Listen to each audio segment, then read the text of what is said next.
Hello Shawn, तुम burger लेकर सीधे घर चले जाना क्योंकि गाड़ी का टायर पंचर हो गया है। बुल्ली उसे बनवा रहा है, हमें आने में थोड़ी देर हो जाएगी। लेकिन बर्गर फ्रीज में मत रखना वरना सब ठंडे हो जाएंगे। तुम्हें अपना खाना हो तो खा लेना, मेरा और बुल्ली का छोड़ देना। शॉन बोला, हाँ ठीक है बुल्ली, मैं बर्गर लेकर घर जा रहा हूँ, लेकिन ज्यादा देर मत करना वरना एक भी बर्गर बचेगा नहीं। तुम्हें पता है ना कि शॉन कितना बड़ा चटोरा है। बर्गर मेरे सामने रहेंगे तो मैं अपने आप को ज्यादा देर तक रोक नहीं पाऊंगा, समझ गया ना तुम। गुल्ली शॉन से बात कर ही रहा था कि तभी बुल्ली आ गया और कहने लगा, चलो गुल्ली काम हो गया है। शॉन का फोन है क्या? गुल्ली बोला, हाँ बर्गर मिल गए हैं उसे, वो घर लेकर जा रहा है। बुल्ली ने कहा, गुल्ली तुम उससे कह दो स्कूटर चलाते हुए बात मत करो, एक्सीडेंट बहुत होते हैं इससे, और मौसम भी कुछ ठीक नहीं लग रहा है, जितने जल्दी हो सके घर चले जाओ।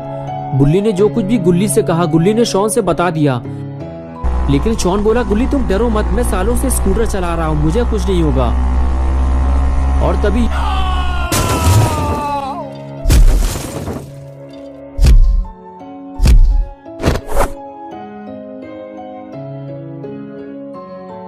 हेलो हेलो,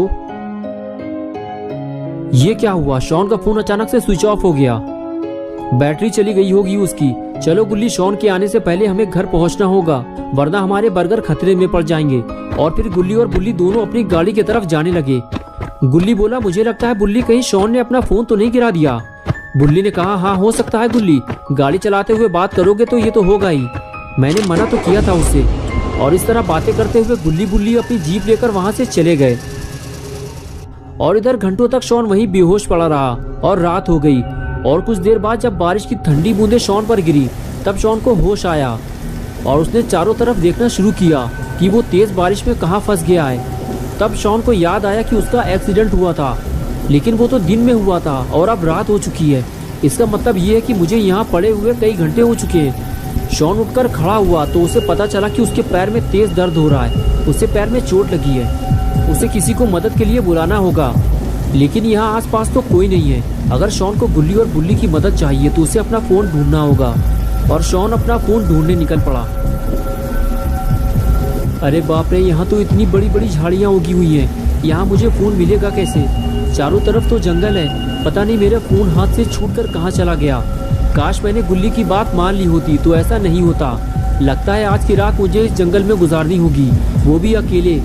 गुल्ली बुल्ली भी मेरी मदद नहीं कर पाएंगे क्योंकि उन्हें पता ही नहीं है कि मैं कहाँ हूँ। और अपना ये स्कूटर भी टेढ़ा मेढ़ा हो गया है, अब मैं घर कैसे जाऊँगा? अरे रुको रुको, तुम ही मेरी आखिरी उम्मीद हो, रुक जाओ, मेरी मदद करो, मेरा एक्सीडेंट हो गया है, मुझे घर तक छोड़ दो, मैं तुम्हें पैसे दे दूंगा, रुक जाओ। अरे यार, कोई भी मेरी मदद करने को तैयार नहीं है और हम हर वक्त दूसरों की मदद करने को तैयार रहते हैं। आज मुझे पता चला है कि ये दुनिया कितनी मतलबी है। अब मैं किसी से मदद नहीं मांगूंगा, बस बैठकर इंतजार करूंगा। मुझे यकीन है कि गुल्ली बुल्ली मुझे ढूंढने जरूर आएंगे और ये सब इस मनुष्य गाड़ी की वजह से हुआ है। अगर ये यहाँ पर नहीं होती तो इस वक्त मैं घर पर बर्गर खाकर गेम खेल रहा होता। लेकिन अब कर भी क्या सकते हैं, जो होना था वो तो अब हो चुका और अब मैं और ज्यादा देर तक खड़ा नहीं रह सकता।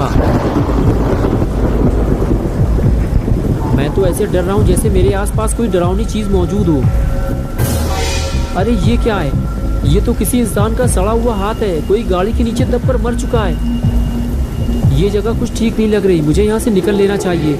लगता है यहाँ पर इससे पहले भी भयानक एक्सीडेंट हो चुके हैं। अच्छा हुआ मेरी जान बच गई। अब मैं गाड़ी चलाते हुए कभी फोन पर बात नहीं करूँगा। लेकिन अब बारिश की वजह से मुझे ठंड लगने लगी है और अब मैं और नहीं चल सकता। मेरा दर्द भी बढ़ता जा रहा है, मुझे आराम की ज़रूरत है। लेकिन इस बारिश की वजह से मैं कहीं सुकून से बैठ भी नहीं सकता। मुझे सर छुपाने के लिए कोई जगह चाहिए, वो भी जल्दी, वरना पता नहीं मेरे साथ क्या होगा। वो सामने क्या है?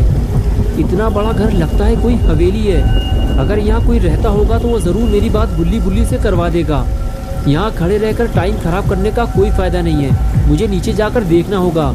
अगर यहाँ भी किसी ने मेरी मदद नहीं की तो शायद आज की रात मेरी आखिरी रात होगी। और जब गुल्ली बुल्ली मुझे ढूंढते हुए यहाँ तक आएंगे तो उन्हें सिर्फ मेरी लाश मिलेगी और कुछ नहीं। ये जगह कितनी अजीब लग रही है, लगता है यहाँ कोई रहता ही नहीं है। चारों तरफ बड़ी बड़ी झाड़ियाँ और कूड़ा कबाड़ फैला हुआ है। देखकर तो ऐसा ही लग रहा है कि ये जगह सालों से वीरान पड़ी हुई है। ये आवाज़ कैसी थी? अरे ये तो बिल्ली है, इसने मुझे डरा दिया। ए काली बिल्ली, आओ मेरे पास आओ। तुम्हें पता है ना कि शॉन जानवरों से कितना प्यार करता है। अरे तुम तो डर कर भाग गई, मैं तुम्हें कोई नुकसान नहीं पहुंचाऊंगा। इस वक्त मेरे पास कोई खाना नहीं है, वरना मैं तुम्हें दे देता। अरे मेरे बर्गर्स, मेरे बर्गर का बैग भी खो गया। मैं तो भूल ही गया था कि मेरे पास बर्गर भी थे, लेकिन वो जहाँ भी पड़े होंगे भीग कर खराब हो चुके होंगे। अब उन्हें ढूंढने का कोई फायदा नहीं है। चलो पहले जिस काम के लिए आया था उसे पूरा कर लूँ पहले।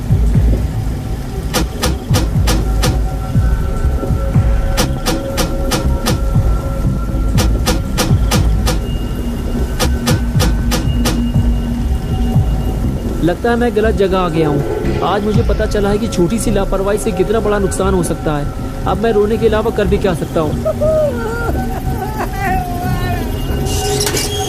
अरे ये क्या हुआ, गेट खुल गया।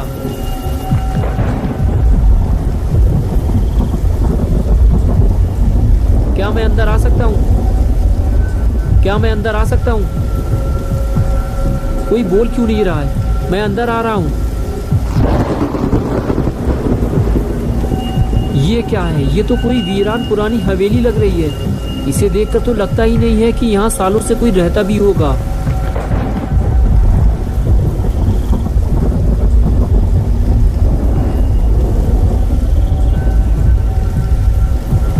अगर यहाँ कोई रहता ही नहीं है तो फिर आखिर ये गेट किसने खोला? देखो, अगर यहाँ कोई रहता है तो मेरी बात सुनो। मेरा नाम शॉन है और मेरा एक्सीडेंट हो गया है। मुझे मदद चाहिए। मुझे डराओ मत, बारिश बंद होते ही मैं यहाँ से चला जाऊँगा। ठीक है, अगर तुम नहीं बोलना चाहते हो तो कोई बात नहीं। वैसे भी बस मैं थोड़ी देर बाद यहाँ से चला जाऊँगा। मुझे लगा था कि यहाँ कोई मेरी मदद करेगा, लेकिन कोई भी मेरी मदद करने को तैयार नहीं है। कितनी डरावनी जगह है ये। बस कोई भूत न मिल जाए मुझे, वरना मेरी हालत खराब हो जाएगी। इसलिए मैंने गेट खुला छोड़ दिया है। अगर कोई भूत मिल गया मुझे तो मैं फौरन यहाँ से भाग जाऊँगा। लेकिन लगता है मैं कुछ ज़्यादा ही डर रहा हूँ। मुझे अपने डर पर काबू रखना होगा, क्योंकि मेरे पास इस हवेली में रुकने के अलावा और कोई रास्ता भी नहीं है। जो भी हो, लेकिन मुझे बारिश से बचने की जगह तो मिल गई। क्या बात है, लगता है किसी ने पहले से ही मेरे लिए बैठने और आग जलाने का पूरा इंतजाम कर रखा है। छोटा लाइटर तो मेरे पास पहले से ही है। चलो सबसे पहले मैं आग जला लेता हूँ। और ये लो, जल गई मेरी आग। बस अब गरम गरम चाय का इंतजाम भी हो जाए तो मज़ा आ जाता। लेकिन कोई बात नहीं, बारिश से बचने का इंतजाम तो हो गया।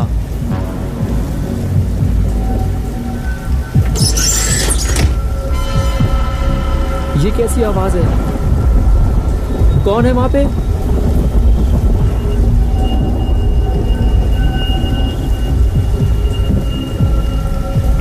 तुम जो भी हो, मैं तुमसे डरने वाला नहीं हूँ, समझ गए तुम? शॉन ऊपर से दिखाना नहीं चाहता, लेकिन अंदर से वो बेहद डरा हुआ है। दोस्तों, क्या होगा अब शॉन का?